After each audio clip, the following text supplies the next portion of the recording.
Bringing you show number 706. I think it's 707. I think I made a mistake. But anyway, we're up there, aren't we? Yeah, we are. Let me see if you can hear me. Yeah, okay. Cool. Great day in the morning, isn't it? I didn't do my walk today. I walked outside and I thought, I think it's too cold. So I didn't do it. And I'm trying to order a treadmill, and the one that I want had a recall. So I have to wait, which I didn't want to do, but that's the way life is sometimes. And we are off to a roaring start today. What's going on in our market? We went down to 25 days of inventory. And of course, as I've been telling you, I think that's because people were taking their, not relisting or re-upping or not listing at all during the holidays. So hopefully that will change soon. We did list 78 homes, though. I mean, that's not too bad. We closed 96. We have 601 homes that are under 400 and under on the market. And we did list 28 yesterday, so that's not too bad. We sold 70, I mean, we closed 96 homes yesterday. That's pretty good, everybody. That's really good. We're right on pace at 124 sales a day. And if you notice, the non-owner occupieds went up by 1.5. And I think because the investors toward the end of the year, they pull their money out of the stock market and they buy homes, especially now because of inflation. And we're going to get into that a little bit because Brian Buffini mentioned that on the bold predictions. So not too much else. I mean, the $1 million plus homes are still selling 4.5 a day. Single family homes, 421,000, medium price. We're a little bit behind last December, but like I said, not by much, 8 homes, not a big deal. Okay, let's get started today. We're going to segue over to a snapshot and some comments I have about what Brian Buffini said. And let's see here. Get rid of this and show this. And I'm going to see if I can make myself smaller by doing something different. Hold on. Theme, no. Yeah. Let me apply that. See, that makes me smaller. There we go. Oh, yeah, all the time. So, state of the market. Now, Buffini says that one of the things I want to get into is some of his comments, but the 2021 market experienced frenzied activity due to low inventory and high demand, and the specific details of any market vary depending on location, but these national trends are worth noting. So across the United States, now this is the whole United States, and we're going to get into the regions in a minute, but the whole United States had a median price of $305,000. Single family housing starts 1,039,000. That's wonderful, right? New homes. And then new residential construction is up 4%. That's good. Even among, the problem with the lumber. I don't know if it was Brian Buffini said or somebody said they ate a popsicle and they ended up with $38 worth of lumber in their hand. The popsicle sticks made of wood.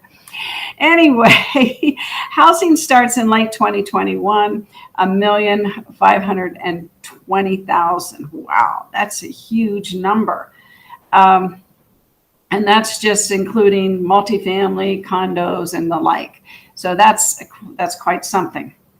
So this is kind of like just the overview, and it's a frenzied activity. So let's move on here for a second because the next slide is not that one. Let me go to the mortgage one. This one I'm looking for. Hang on. These got out of order, but okay, here we go. So rates have shown a slight increase. They still remain at ultra low levels. And what we know is that people buy price, but they also buy payment. And I think we need to sell payment. 87% of recent buyers finance their home purchase. Now that's up from normal, it's 70%. So there's people taking advantage of the low interest rates, realizing, that they might as well, it's like free money, and keep more of their cash on hand, or maybe buy a car instead of putting that additional 17% into a home. So that's what's going on there. And that's a very interesting statistic that Dr. Young and Brian came up with. 13% was the typical down payment, 33% increase in refinance activity compared to the first half of the year. So people are refinancing their homes. And Tom Ferry, he gives us 3 questions that we can have a phone conversation with. And one of them is, have you considered refinancing your home since the interest rates are so low and your home equity has gone up? And when you make that phone call or you send that email, hopefully you've already done a CMA, a market analysis, a comparable property analysis, so that you can tell them, well, how much equity they probably have in their home, or how much it increased this year even. So, and that's a great conversation for past clients. And then, you can follow up and say, do you think in 2022 you might want to move? Anyway, there's lots of scripts I go over in my Be the CEO of your life class. So what we're looking at here is the average interest rate on a 30-year fixed. In 2012, it was 3.6, and it went all the way up to 4.54 in 2018. And now in 2021, it's at 3.07. However, what Young said is he sees that by the December of next year, this is going to be 3.7. So it's back to maybe the 2016, 2015 area where it was right under 4%. So, and if you think about it and you tell people, 5% it was a good rate when we had 5%, and the interest rates are historically low right now, but they are going to go back up to prior years. Very important for you to be able to have those mortgage stats available so that you're on the top of your game and your clients know that. That's very important. So one of the things that Brian says is that you've got to make hay while the sun shines, meaning that we are in a market like no other market. That we have been so blessed the past 2 years. We've been in a frenzy. He basically says we've been in a frenzy because we had low inventory and high demand. Well, the high demand reduced the inventory. And then, a lot of people, I think Young or Brian said this, a lot of people are working from home. And so the low inventory may have something to do with people not necessarily knowing if they want to sell, but they might consider it in 2022 because they can go back to work. So that's something. Hi, Debbie. Good to see you. Got to give Debbie some recognition here. Thank you for coming today. Appreciate that. So anyway, there's a whole conversation around the low inventory and the high demand.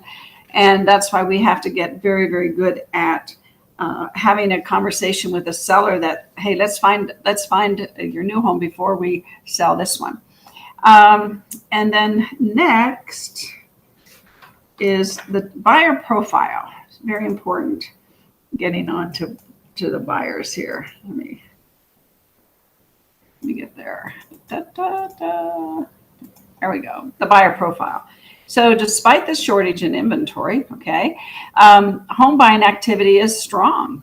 And there's some key buyer statistics and an overview of the values and behaviors of buyers in today's market. So what you've got is 41% of the buyers searched online for homes before looking in person. Okay, well, I think it might even be higher.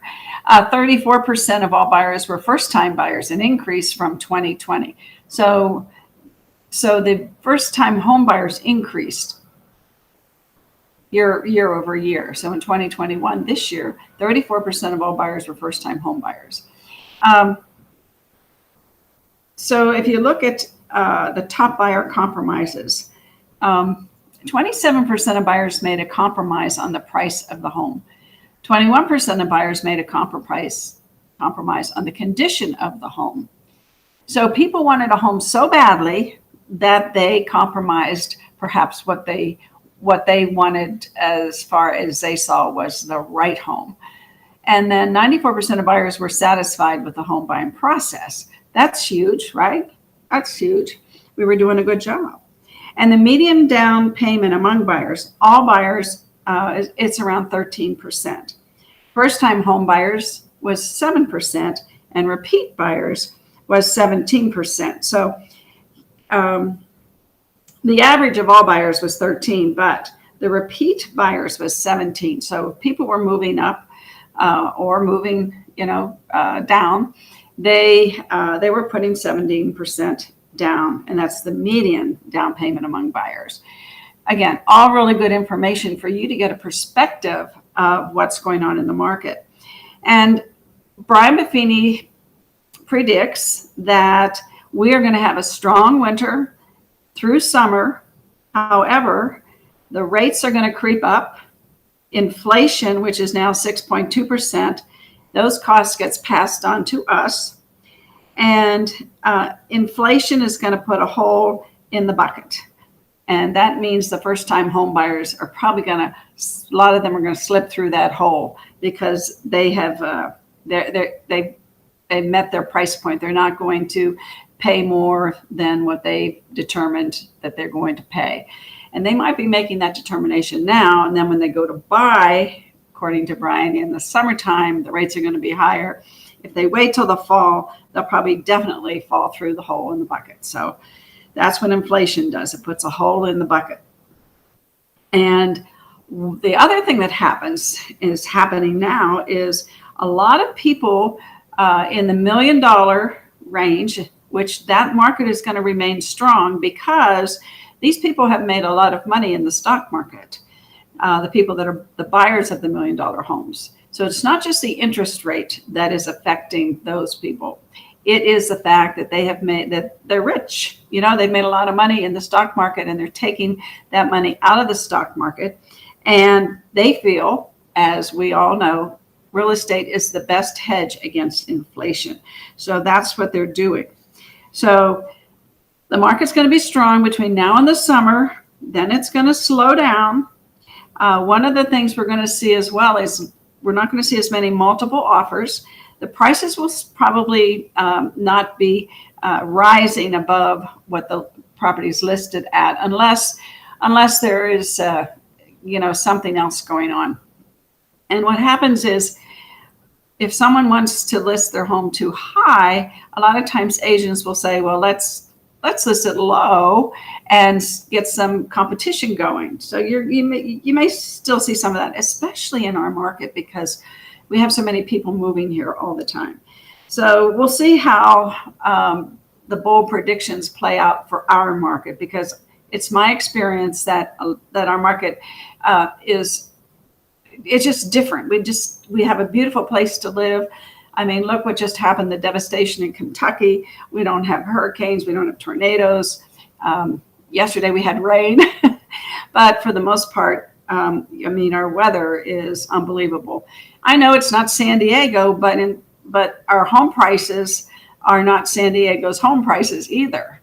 So we have that going for us. I know in Los Angeles County, for instance, an 1,100 square foot home is over $500,000, and then that home isn't even in mint condition. So, we still have people that want to live in a home and don't want to pay the high taxes in California, and that's going to continue to keep people moving here. 43% of the 139 people that move here every day are from California. So Brian predicts the first-time home buyers will slow down in the mid-year because of the interest rates, and less multiple offers. So that's going to slow down a little bit, the multiple offers. And then the move-up market is going to slow down. And again, people have equity in their home, and of course they want to use that, or they want to sell their home and get that equity out of their home, but then they have to look at the price or the payment of the new mortgage, because the prices are going to inch up a little bit. So you've got some homework to do and to give people different scenarios when it comes to their mortgage payments. Let's see, what else did he say? Yeah, so we already talked about the people cashing out the stocks and buying real estate. In San Diego, speaking of San Diego, Brian did mention that in the neighborhood he lives in, a year ago, it took a year to sell a home in his neighborhood. And I'm sure he's in a pretty pricey neighborhood. I'd say in the millions, not a million, but millions. Now he said in his neighborhood, when they put a property on the market, it's gone in 6 weeks, all cash. So yeah, the money's coming out of the stock market and going into real estate. Brian predicts a slight slowdown by summer, and by fall, there's going to be a slowdown for the move-uppers, and they're not. And here's the thing: if they were first-time home buyers, now they're move-uppers. Okay, well, they're not selling because the first-time home buyer isn't buying their home, so their market is diminished a little bit. And again, we're in Las Vegas; that might not happen to us, so we have to keep that in mind for sure. And then let's look at the seller profile. Whoops, wrong way. Might be my problem. I'm going the wrong way. So it's been a seller's market. So whether you're thinking of upgrading, downsizing, or moving to a new area, these latest insights will help you make the most informed decision. So again, these are great things, flyers, if you will. I was trying to think of the right word. Flyers, if you will, that you can utilize on a listing presentation or email to people. So the average equity a seller has in their home is $85,000. That's a huge amount of money, and we know, because Las Vegas was the foreclosure capital of the world, that in our market it's much different. Let's see here. Let me hide that for a second. Look at the equity. Look at how much the equity is in our market. It's incredible. Even this year, let me put this beside me. Yeah, even this year, people that bought in December of last year, they have 56,000. If you bought in 2020, when the price, it was $345 for the median price, you have 76,000. So we are not, this slide, if I were doing it in a listing presentation, I would take my sheet and show people, how much equity people have in their homes in Vegas. And I know the national average was, what did he say, 87% financed. Vegas still is holding 70%. 30% of the people in Vegas, latest applied analysis says, have no mortgage. So, we have really fortified our market since the foreclosures. And a lot of that is because people bought their homes so inexpensively after the foreclosure market hit, and they were able to pay down their mortgage over, since 2008. So that's, and a lot of them did 15-year mortgages and paid them down too. So amazing how that turned out for us. And that was good. Let's see. Okay. Next, let's see. That's the seller. So the seller, home sold for a median price. Let me put myself down here again. Home sold for a median of 100% of the final listing price. Listings received an average of 4 offers before closing. And we know that presents a problem. We were talking about that in class the other day because if there's any issue with the appraisal or the loan, sellers are not inclined to do extensions because they know that they could possibly sell their home for more, they put it back on the market. So unless they're in a hurry, right? Unless they've found another home and depending on the scenario, but we've had several in our office lately that the sellers weren't that anxious to move. They were more interested in making another 20, 30,000, which, I understand that, don't you? And then the top reasons for selling: a desire to live closer to friends and family. The home is too small now, and current neighborhood became less desirable. And those are generally why people across the United States, why they move. And the majority of sellers are trading up. So 46% purchased a larger home, 61% purchased a newer home, and 48% purchased a more expensive home. So, you know, the seller's profile is not going to change that much. People are going to continue to want more space, especially the first-time home buyers. That first child they have, man, they want more space. And statistics tell us, if you watch the birth registry, and it's the homeowner's first child, they're probably going to sell that home and buy a bigger home. The second child, not so much, because they'll buy a 3-bedroom home probably, or a 4-bedroom home, and be set for 10, 15 years maybe. So anyway, and people purchase newer homes, and we build newer homes all the time here. And then 48% purchased a more expensive home. And we know that's happening, especially in Vegas. $1.5 million homes plus sold last year. This year it's 4.5 per day. We're talking per day. That's a lot of $1 million homes flying off the shelf. So that's your seller's profile, according to, this is the recap from Buffini. So now, when you look at the regional trends, I'll put myself over here again. You know, in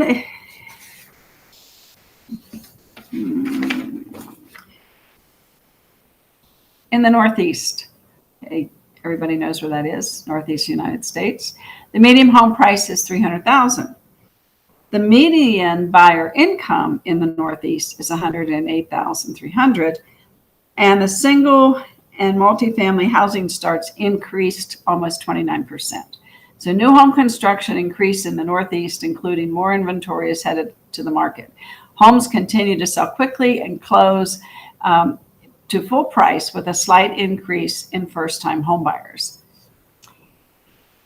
Let's look at the South, I think is next. Yeah. So the South, a little different. The median home price in the South is $281,000, and that's because the buyer income is $95,000, and they have about 19% increase in housing starts. So the real estate market continues to grow quickly in the South, and this contributed to swift home sales and a slight increase in home prices, which was equity driven. Okay, let's go to the Midwest. Median home price there is $246,900, and that's because the median buyer income there is $93,000, and they have a 12% increase in housing starts. The Midwest continues to be the most affordable region. New construction is also on the rise, adding even more supply to these numbers. Now, I know that, you know, is it Idaho? Is it Idaho? I think it is. I need Jimmy today. He remembers Wyoming and Idaho. The prices have gone up, and we'll see what happens to the Midwest moving forward. And then the West. Oh my gosh, here we go. Here we are. The median home price, $450,000, and that's taking California into consideration. The median buyer income is $112,000, and housing starts are up 23%. So buyers in the West had the highest average income, the highest home prices. An increase in housing starts may help prices decrease slightly this year. We'll see. You know, we're up to 421 here, and that's a big jump from last month when it was 412. So we had quite an increase in just a month. And if you saw, you know, the market slowed down a little bit too. So we'll see if those prices might go down a little bit. I don't know. I don't have that crystal ball. And the state of the agent. So the use of technology continues to increase in popularity, but there's still an emphasis on real life interactions. And I think what they're speaking about is Brian Buffini predicted a long time ago that the iBuyer platforms were not going to hurt us. And that was contrary to what other industry leaders said. I was worried about Zillow. I was very worried about Zillow from the standpoint that I was worried that we weren't doing enough farming, doing enough building of relationships to keep our market intact for the agent. But there's always an emphasis on real life interactions. And ultimately, skilled supporting agents are the key to home buyers and sellers achieving their real estate goals. I'm not just going to find you a home. You can do that on the internet. I'm going to find you the right home. And that's what NAR found out when they did their survey for this year and the profile of the home buyers and sellers. And that's where you can't see it, it's in the fine print there, but that's where this information came from. The profile of the home buyers and sellers, that was a survey that NAR did. They do it in November. And so a lot of this information comes from that. And Dr. Yuen was there, and he had some very interesting, if you can go back, and I think it's like probably 1/3 of the way in that hour and a half. So the first 45 minutes, I think Dr. Yuen comes on, maybe 40 minutes, but he has some very interesting perspective on the market and the future of our market, which should make you feel good.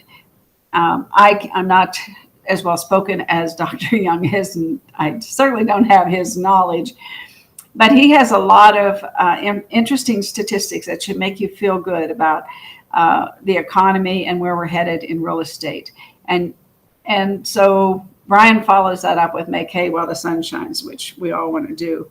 And buyers want their agent to find the right home. That is what the majority of people want. And then they want you to be able to negotiate the sale. And they want you to help with the price in those negotiations. And then they want you to determine sale price for similar homes.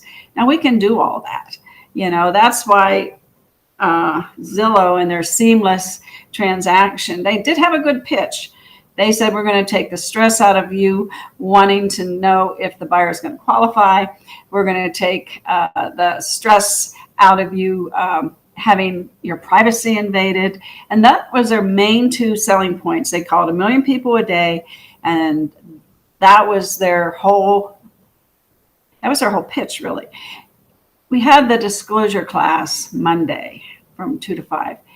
And if you haven't taken that class that Jimmy put together, you need to take it, because it will let you know, it will give you so much information that you can share with your sellers and your buyers about your value. We protect their interest. I mean, those disclosures, we educate the buyers and the sellers on all the pitfalls. I mean, buying and selling isn't easy. And I mean, that's why we have such a long contract. And that's why we have the residential disclosure guide. And I think it's page 17. They have a list of sites where people can go to find out about all the information. There's so many things that we protect them with that SRPD.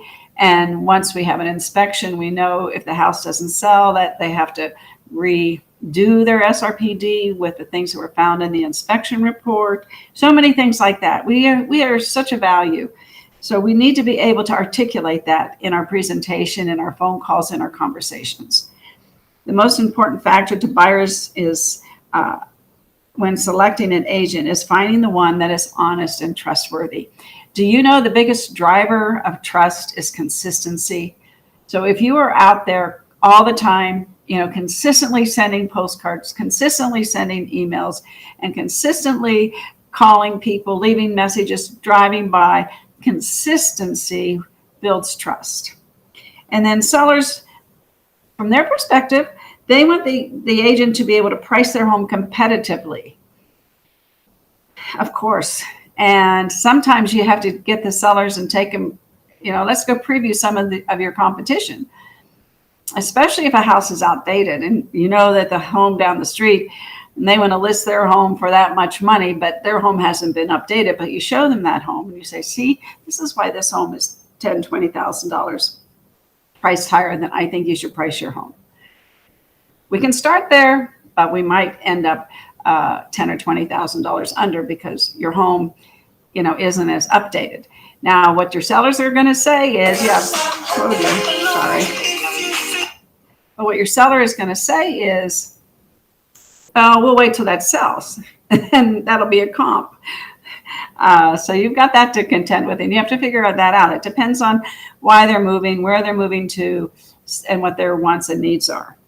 And then sellers want you to market their home. They want to know, what are you going to do to sell my home? And then 16% want their home to sell in a specific time. 16% fix their houses to sell at a higher price. You know, you can say, here, this can of paint costs $20, but when you put it on the wall, it's worth thousands. And I love that line. That's from Tom Ferry. Moving on, the most important factor to sellers when choosing an agent is your reputation. And that's why most agents start out as buyer's agents.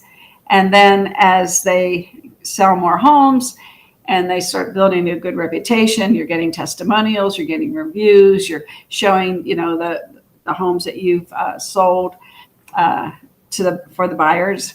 Then you can start building a reputation as a listing agent. It's tough to get into listings if you haven't sold, if you don't have reviews and testimonials, because again, they want to choose an agent who has a reputation.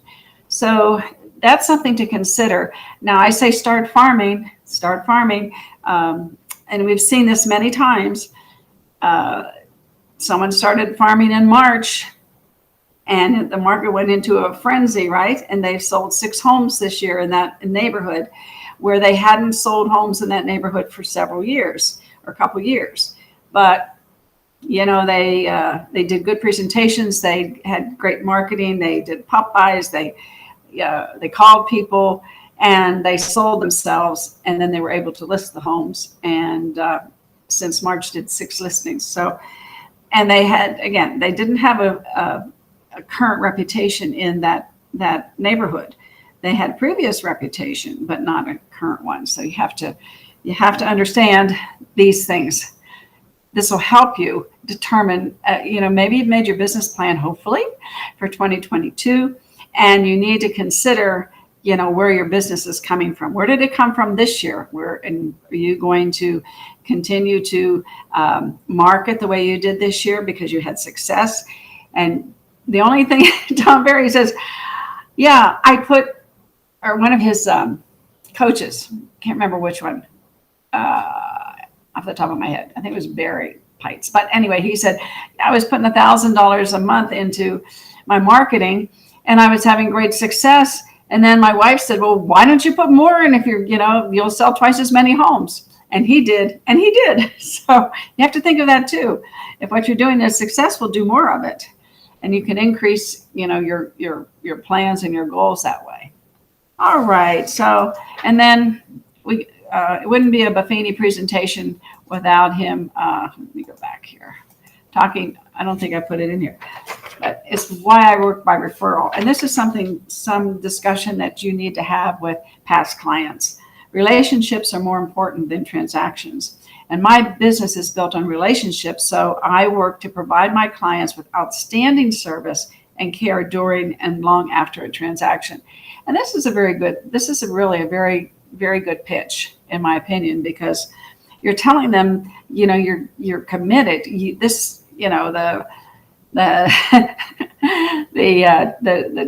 chicken isn't committed. The pig is, right? So, because the pig's gone, chicken's laying eggs, but the pig becomes bacon. So they're committed. 80% of all transactions are conducted through an existing relationship that leads to a sale. And when you can articulate this to your clients, service that continues after the sale, that's really important to your marketing. And this also says, I'm devoted to serving your needs even after the sale's completed. If you need a referral for a contractor, helpful advice, or an agent for your friend or family member, I'm here to help you. 90% of buyers and sellers would use their agent again and refer them to others. The problem is, everybody, that there's a huge percentage of people that say they never heard from their agent after they sold them a home. And we know that. Well, a lot of agents get in and out of this business quickly, so that's one problem. Another problem is that we always are looking for the low hanging fruit, and we don't have a good system to build a base of a past client database. And that is so critical because they want to hear from you. John had sold a home to a lady, and then her husband died. And then she wanted to sell her home and move back to California. But it didn't work out. But John did keep in touch with her. And she went and listed with someone else, that was fine. And that agent wasn't as experienced as John. So the lady called us and said, I've got this solar lease on my house, and my listing agent doesn't know how to navigate with this negative item because she signed a 25-year lease.